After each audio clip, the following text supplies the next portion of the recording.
Hey guys, tonight we slip into the shadowed corridors of Versailles, where candlelight flickers on gilded walls and a single whispered phrase could topple a crown.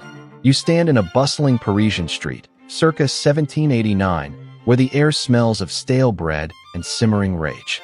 A rumor swirls through the crowd like wildfire. The queen, Marie-Antoinette, upon hearing the people have no bread, laughed and said, "Let them eat cake." The words sting, don't they? You can almost feel the crowd's fury, their hunger twisting into hatred for a queen draped in silks. You'd last 5 minutes in this den of secrets before tripping over a revolutionary's dagger. So, before you get comfortable, take a moment to like the video and subscribe, but only if you genuinely enjoy what I do here. Whisper in the comments where you're drifting off from and the hour on your clock. Now, dim the lights, maybe turn on a fan for that soft background hum, and let's drift into tonight's shadowy tale together. You tread lightly through the cobbled streets of Paris, where the scent of damp stone and rotting vegetables clings to the air. It's 1789, and the French Revolution is a spark waiting to ignite. The people are starving, their faces gaunt, their voices hoarse from shouting for bread. Yet, in the gilded halls of Versailles, miles away, Marie-Antoinette, Queen of France, seems to float above it all. Her name is on every tongue, but not for her beauty or her Austrian charm. No, it's that infamous phrase, "Choiles mangent de la brioche," that has set the city ablaze. You hear it whispered in the markets, hissed in taverns, scrawled on pamphlets that flutter like dead leaves in the wind. "Let them eat brioche," she supposedly said, as if the poor could afford such a luxury. The words feel like a slap, a symbol of a queen so out of touch that she mocks the hunger of her people. But did she really say it? You pause, catching a glimpse of a revolutionary's red cap bobbing through the crowd, and wonder, is this a truth or a lie spun to destroy her? The phrase, you learn, doesn't quite translate to cake, as you might imagine a frosted dessert from a modern patisserie. Brioche, a rich bread laced with butter and eggs, was a delicacy for the elite, not the starving masses. The difference is subtle, but it's a clue. You imagine Marie-Antoinette in her private apartments, her silk gown rustling as she sips chocolate from a porcelain cup. Could she, a woman known for her extravagance, have been so careless? The historical nugget here is stark. There's no evidence she ever uttered those words. Not a single letter, diary, or court record from her time confirms it. The story first surfaces in Jean-Jacques Rousseau's Confessions, written around 1767, when Marie-Antoinette was just a child in Austria. He attributes the phrase to a great princess, not a queen, and certainly not her. You chuckle, nobles and their loose lips. It's almost as if gossip was their favorite currency, traded faster than gold. You wander deeper into the city, where the Seine reflects the torchlight of restless crowds. The rumor's origins are murky, tied to folklore older than Versailles itself. In 16th century Germany, a noblewoman reportedly wondered why the poor didn't eat sweetbread when flour ran scarce. You can almost hear the echo of her voice, oblivious to the chasm between her table and theirs.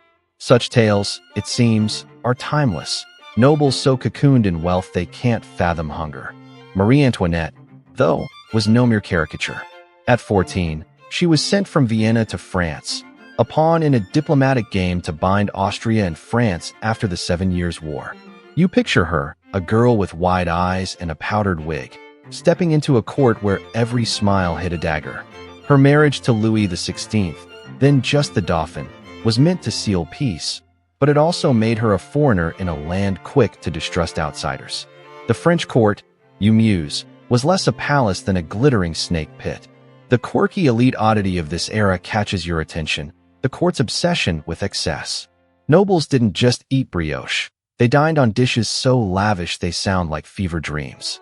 Peacock feathers adorned platters of roasted swan, and desserts were sculpted into miniature palaces, dusted with gold leaf that sparkled under chandeliers. You laugh softly. Nobles spent gold like it grew on trees, and yet the treasury was bleeding dry. Marie-Antoinette's own tastes leaned toward the extravagant. Her private retreat, the Petit Trianon, was a pastoral fantasy where she played at being a shepherdess, surrounded by perfumed gardens and porcelain milk pails. It's charming, in a way, but to the starving Parisians, it was a slap in the face.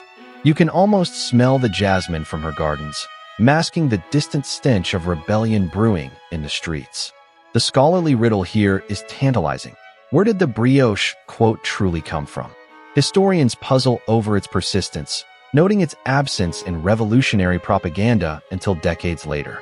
By 1843, a French writer, Jean-Baptiste Alphonse Carre, claimed he found the phrase in a 1760 book predating Marie-Antoinette's reign.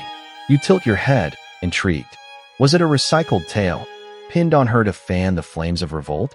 The revolutionaries, after all, needed a villain, and a foreign queen with a taste for diamonds was an easy target. You imagine a pamphleteer, quill scratching in a dim attic, crafting lies to rally the masses. The truth, it seems, was less important than the story. You glance at the crowd around you, their shouts growing louder, and feel the weight of a rumor that could topple a throne. As you drift through Paris, the air grows colder, the torches brighter. The brioche phrase, false or not, has taken root, weaving itself into the fabric of the revolution. It's a spark, you realize, one that will soon ignite a firestorm. Marie-Antoinette, unaware, is still at Versailles, her laughter echoing in marble halls. You wonder if she senses the danger, the way a deer might freeze at a distant rustle. The crowd's anger is a living thing, fed by whispers of her extravagance and indifference. You pause by a baker's stall, where a woman mutters about the queen's latest gown, worth more than a year's bread. The injustice stings, even if the quote is a lie. You smile wryly. Nobles and their scandals, always a step away from ruin. You glide through the opulent halls of Versailles, where the air hums with the scent of beeswax candles and heavy perfumes, masking whispers of treachery. The chandeliers above cast golden light on mirrored walls, reflecting a world of excess that feels both intoxicating and precarious. You're in Marie-Antoinette's court now, 1774, just as she becomes queen at 19, her powdered wig adorned with ostrich feathers that bob like a peacock's pride. The palace is a labyrinth of silk and secrets, where every door hides a plot, and every smile might conceal a rival's blade. You can almost hear the rustle of velvet curtains, parting to reveal a queen caught in a gilded cage, her every move watched by courtiers who whisper of her Austrian roots and her husband's indifference. Was she reckless, you wonder, or simply a young woman trying to survive a den of vipers? The court buzzes with gossip, and you catch fragments of it as you pass a cluster of nobles, their satin coats gleaming like peacock tails. They speak of Marie-Antoinette's spending, her late-night card games, and her private retreat at the Petit Trianon, where she escapes the stifling etiquette of Versailles. You chuckle softly. Nobles turned extravagance into an Olympic sport. The historical nugget here is her reputation for excess, which wasn't entirely fair. While France's treasury groaned under debts from wars and royal mismanagement, Marie-Antoinette's personal spending was a drop in the bucket. Her accounts show she spent heavily on gowns and jewels, yes, but no more than other queens before her. Yet, the people saw her as a symbol of waste, a foreign princess who danced while they starved. You pause by a window, gazing at the manicured gardens below, where fountains spray like liquid silver under the harvest moon. The contrast to Paris's muddy streets feels obscene. You slip into a candlelit salon, where Marie-Antoinette reclines with her favorites, the Princesse de Lamballe and the Comtesse de Polignac. Their laughter is soft, but there's a tension in the air, like a harp string pulled too tight. You notice her fingers fidgeting with a lace fan, her eyes darting to the door as if expecting an intruder. She's not the carefree queen the pamphlets paint. Her marriage to Louis XVI, now king, is a quiet disaster. His shyness and inability to consummate their union for years left her isolated, seeking solace in her circle of friends. You smirk. Imagine a king so awkward he'd rather tinker with clocks than charm his queen. This vulnerability made her a target. Her Austrian heritage, a diplomatic asset once, now fuels whispers of betrayal. You hear a courtier mutter about her letters to her brother, Emperor Joseph II, and wonder if she's plotting to save her crown or merely her heart. The quirky elite oddity of this court is their obsession with appearances. Nobles wore wigs so tall they needed special carriages to keep them upright, and Marie-Antoinette's poof hairstyles, piled high with feathers and jewels, were the talk of Europe. One of her creations, a ship-shaped hairpiece honoring a French naval victory, cost a fortune and took hours to construct. You laugh, imagine the neck cramps. Yet, these displays weren't just vanity, they were power. A queen's splendor was meant to dazzle, to reinforce the monarchy's divine aura. But in Paris, where bread was a luxury, her ostrich plumes were less dazzling than infuriating. You imagine a peasant glimpsing her at a royal procession, her silk gown shimmering like a mirage, and feel the spark of resentment ignite. The scholarly riddle here is a puzzle of influence. How much power did Marie-Antoinette really wield? Historians debate her role in politics during these early years. She tried to sway Louis to reinstate her ally, the Duc de Choiseul, in 1774, but failed against rival courtiers. Her efforts to advance Austrian interests met resistance from Louis and his ministers, who saw her as meddlesome. You picture her pacing her apartments, her silk slippers whispering on the parquet, frustrated by a husband who preferred hunting to governing. Was she a schemer or just a young queen grasping for control in a court that scorned her? The lack of evidence for her political clout suggests the latter, yet the pamphlets painted her as a puppet master, pulling strings from behind the throne. You smile wryly, nobles and their myths, always a step away from scandal. As you drift through the palace, you notice shadows lengthening in the corridors. The whispers grow darker, accusing the queen of more than extravagance. Rumors of affairs swirl, fueled by her childless years and Louis's neglect. You hear a courtier jest about her closeness to the Comtesse de Polignac, and another hint at scandalous liaisons with foreign envoys. These lies, you realize, are weapons crafted to chip away at her legitimacy. The affair of the diamond necklace, still a decade away, looms like a storm cloud on the horizon, but you sense its seeds here, in the envy and ambition that fester among the courtiers. You pause by a gilded mirror, catching your reflection beside a portrait of the queen, her eyes bright but wary. She's unaware of how these whispers will grow, how they'll intertwine with that brioche lie to tighten the noose around her neck. You step into the gardens, where the air is cool and scented with lavender, but the distant roar of Paris feels closer now. The queen's world, so dazzling from within, is a fragile bubble. You recall that rumored phrase from the streets, "Let them eat brioche," and how it's taken root, a lie that feels truer than truth. Marie-Antoinette, you muse, is less a villain than a scapegoat, her every misstep magnified by a nation desperate for someone to blame. You laugh softly. Nobles and their gilded cages, always one rumor away from ruin. The moonlight bathes the fountains, and you feel the weight of a crown that's heavier than it seems, pulling a young queen toward a fate she cannot yet see. You stand in the flickering glow of a Parisian salon, 1785, where the air is thick with intrigue and the sharp scent of rosewater. The city hums with whispers of a scandal that threatens to shatter a queen's fragile reputation. You hear the name Marie-Antoinette, spoken with venom, as courtiers and commoners alike gossip about a diamond necklace so extravagant it could feed a village for years. The affair of the diamond necklace, as it's called, is no mere rumor. It's a firestorm, and you're caught in its heat. The queen, far off in Versailles, seems unaware of the noose tightening around her crown. You feel the weight of the moment, the way a single glittering bauble could topple a monarchy. You chuckle softly, nobles and their jewels, always sparkling their way into trouble.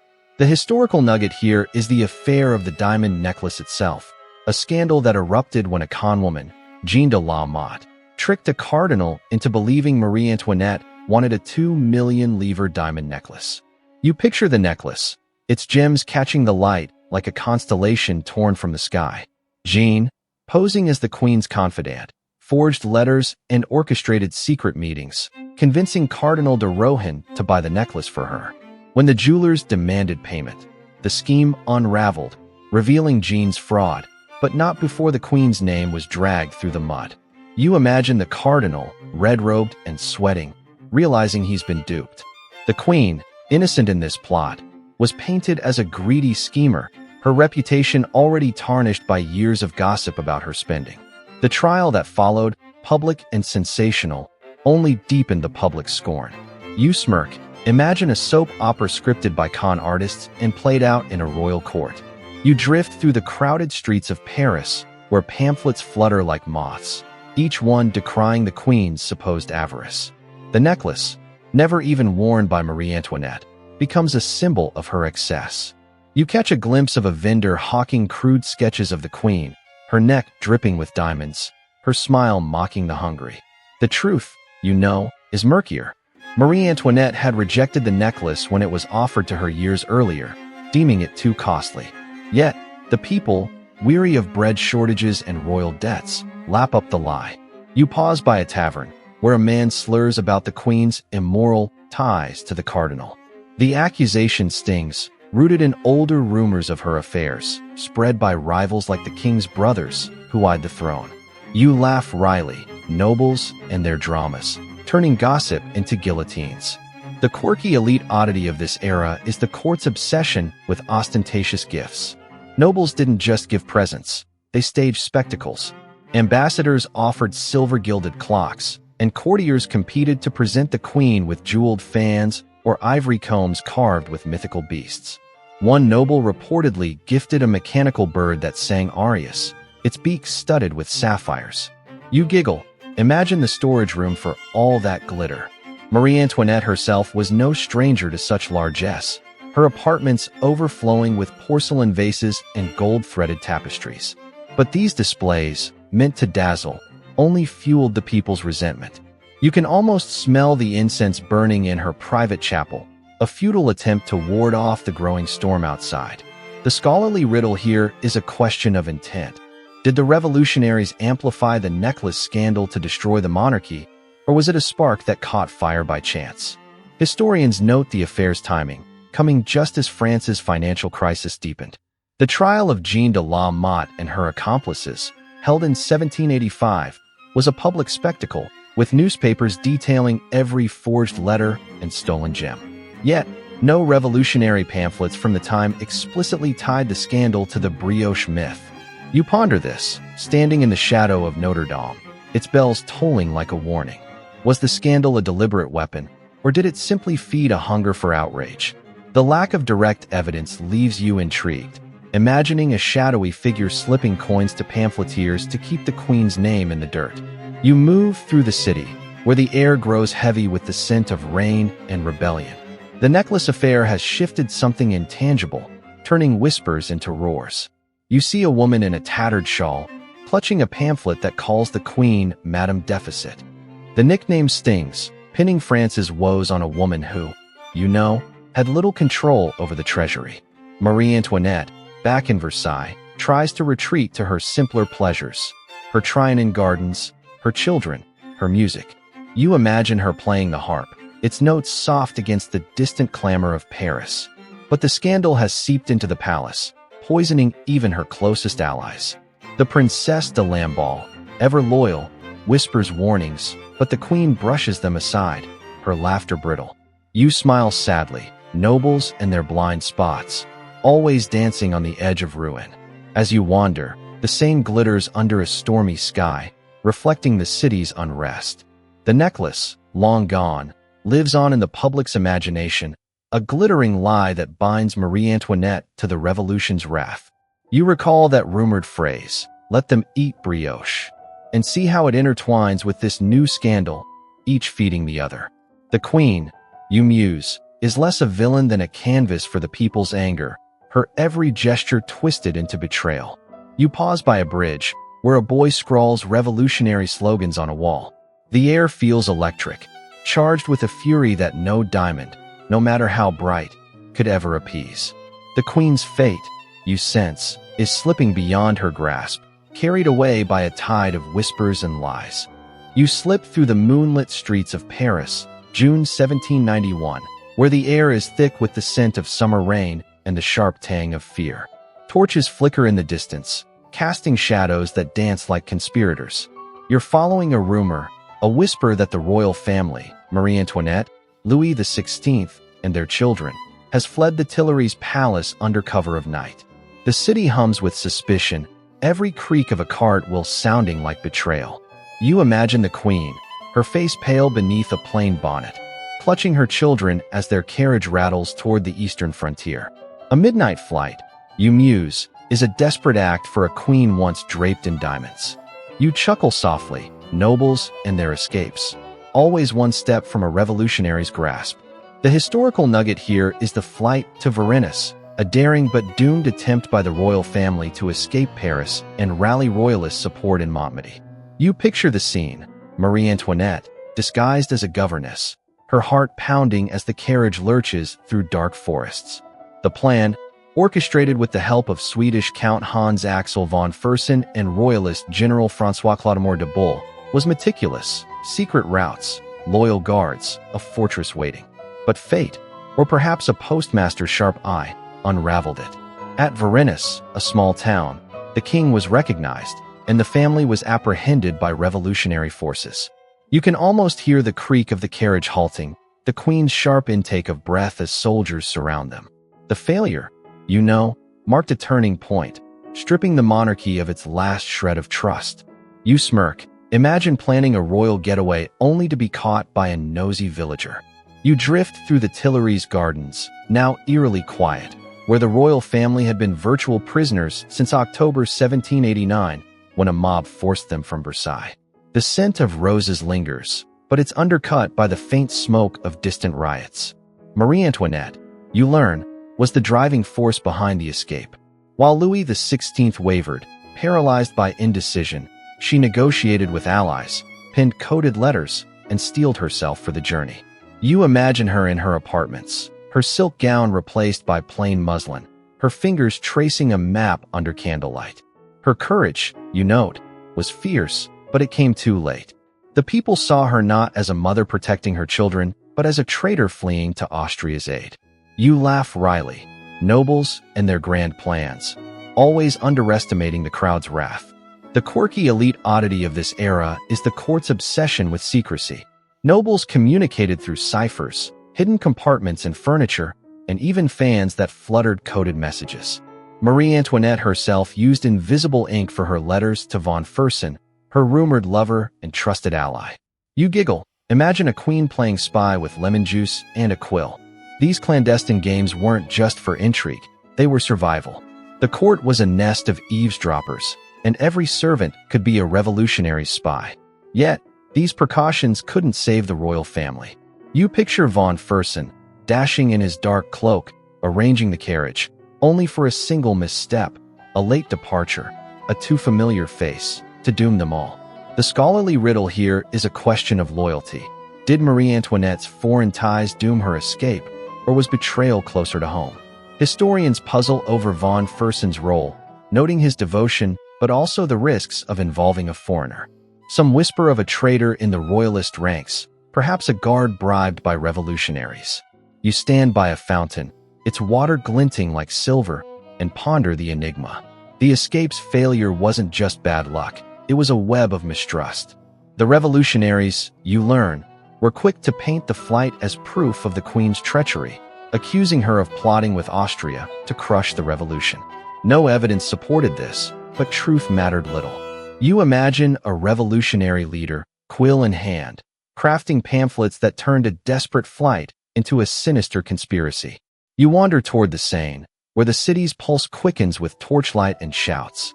The news of Varennes spreads like wildfire, each retelling more damning. You see a woman in a market, her hands flour-dusted, cursing the queen's name. The brioche myth, that cruel lie, resurfaces, now paired with tales of her flight to foreign armies. You recall the diamond necklace scandal, its shadow still lingering, and see how these stories weave together, painting Marie-Antoinette as the architect of France's woes. She's back in Paris now, under tighter guard, her children's laughter muffled by the Tuileries stone walls. You imagine her pacing, her lavender perfume fading as despair settles in. The monarchy, you sense, is crumbling, and the queen's courage, once a spark, is now a flicker in a growing storm. You pause by a bridge, the river reflecting the chaos of a city on edge. The flight's failure has sealed the royal family's fate. You realize, turning whispers into a roar for revolution. Marie-Antoinette, once a symbol of splendor, is now a target, her every action twisted into betrayal. You smile sadly. Nobles and their dreams of escape, always outrun by the truth or the lies that pass for it. The moonlight fades, and you feel the weight of a crown that's no longer a prize but a sentence, pulling a queen toward a destiny she can't outrun. You stand in the dim, damp cell of the Conciergerie, Paris, 1793, where the air is heavy with mildew and the faint echo of despair. The stone walls, cold under your fingertips, seem to whisper of a queen's final days. Marie-Antoinette, once the glittering heart of Versailles, is now a prisoner, her silk gowns replaced by a tattered black dress. You imagine her sitting on a straw pallet, her once powdered hair shorn, her eyes tracing the cracks in the ceiling as if they hold answers. Outside, the city roars with revolutionary fervor, the guillotine's blade gleaming like a cruel promise. You feel the weight of her solitude, a queen stripped of everything but courage. You chuckle softly, nobles and their falls, always landing harder than they expect. The historical nugget here is Marie-Antoinette's trial and execution, a grim coda to her reign. In October 1793, she faced the Revolutionary Tribunal, accused of treason, extravagance, and even immorality. The charges, you learn, were a tapestry of lies woven from years of rumors. The brioche myth, the diamond necklace, her supposed Austrian plots. You picture her in the courtroom, her voice steady as she denies betraying France. Yet, the verdict was predetermined. On October 16th, she was guillotined, her death a spectacle for a cheering crowd. You imagine the scene, distant murmurs hinting at a fallen queen, her dignity intact despite the mob's jeers. The revolution, you muse, didn't just take her life, it made her a symbol of all it despised. You smirk, imagine a queen's grace outshining a blade. You drift through the Conciergerie's shadowed corridors, where the scent of damp straw and old blood lingers. Marie-Antoinette's final months were marked by resilience. After the monarchy's fall in August 1792, when the Tuileries Palace was stormed, she and her family were imprisoned. Her closest friend, the Princesse de Lamballe, met a horrific fate, her loyalty repaid with a mob's violence. You wince, picturing the queen's grief, her heart breaking in silence to shield her children. Yet, she never wavered, writing letters to her allies, her quill scratching defiance in the dark. You recall her flight to Varennes, that doomed escape, and see how it haunts her now, proof to the revolutionaries of her guilt. You laugh wryly, nobles and their loyalty, always a double-edged sword. The quirky elite oddity of this era is the court's obsession with farewell gifts. Even in prison, nobles clung to tokens of their past. Marie-Antoinette, you learn, gave her few remaining possessions, lockets, rings, a prayer book, to trusted guards or her children. One story tells of her slipping a tiny gold watch to her daughter, Marie-Therese, a final whisper of love. You giggle, imagine a queen gifting trinkets while the guillotine waits. These gestures, small but poignant, were her last acts of defiance, a refusal to let the revolution erase her humanity. You picture her fingers, once adorned with diamonds, now bare, pressing a locket into a guard's hand, her eyes fierce with resolve. The scholarly riddle here is a question of legacy. Was Marie-Antoinette's courage in her final days enough to reshape her image? Historians debate whether her stoicism at the trial, facing baseless accusations with calm dignity, softened the revolution's narrative. Some argue her execution cemented her as a martyr, a symbol of royal tragedy rather than villainy. You stand by her cell's narrow window, where a sliver of moonlight falls, and ponder the enigma. The brioche lie, the necklace scandal, the flight, all these wove a myth that outlived her. Yet, her letters, smuggled out in secret, reveal a woman desperate to save her family, not betray her adopted country. You imagine a historian, centuries later, puzzling over her final words, wondering if they held the key to her truth. You move through the prison, the air growing colder, the distant clatter of carts signaling the guillotine's work. Marie-Antoinette's fate, you realize, was sealed long before her trial, by a nation hungry for a scapegoat. You recall the diamond necklace, its glitter a prelude to this dark cell, and the brioche rumor, a lie that fueled the mob's rage. She was no saint, you muse, her extravagance real enough to spark resentment, but neither was she the monster of the pamphlets. You smile sadly, nobles and their myths, always larger than their lives. The queen's courage, though, shines through a quiet rebellion against the chaos that claimed her. You pause, hearing the faint toll of a bell, and feel the weight of a crown now replaced by a widow's cap. Her final stand a whisper in a storm. As the cell fades, you find yourself drifting into a softer, quieter place, where the clamor of Paris softens to a distant hum. The queen's story, so heavy with betrayal and loss, begins to dissolve into the night. You imagine her spirit, freed from the conciergerie stones, floating above the Seine, where the water reflects 1,000 stars. The rage of the revolution, the lies that bound her, all seem to fade, leaving only the echo of a woman who faced her end with grace. You feel your eyelids grow heavy, the scent of lavender from Versailles gardens lingering in your mind. Let the shadows of her court slip away, carrying you toward a gentle void. May your dreams be soft, woven with whispers of courage and the faint glow of a queen's unbroken spirit. Sleep well, dear listener, under the stars' quiet watch.